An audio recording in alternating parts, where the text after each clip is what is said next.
Now let us learn the summary of the poem The Song of Freedom, written by Subramanya Bharati. This poem is written by a well-known Tamil poet Subramanya Bharati. It is translated into English by Premananda Kumar. Many leaders and people fought for the freedom of our country. The inspiration to fight for freedom from the British came from different sources and in varied forms. The poet used his poems to awaken the slumbering people of India. He inspired many people to overthrow the foreign rule and reform India so that it could become an Indian which every Indian can be proud of. In this poem, the poet says that this is the hour of song and dance, for blissful freedom is ours at last.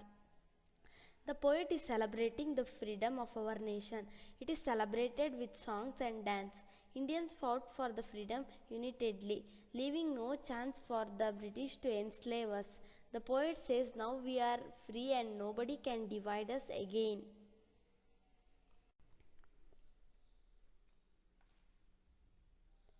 Gone are those days of caste-born pride, gone is the foreigner's might, gone is passive subservience, gone is the trickster's way. The poet says that the days of slavery is gone. Caste and religion will not divide us. No foreigner can rule us anymore. We Indians are free. Freedom is our universal speech, equality the experience grace. We will blow the conch of victory and publish the truth to all.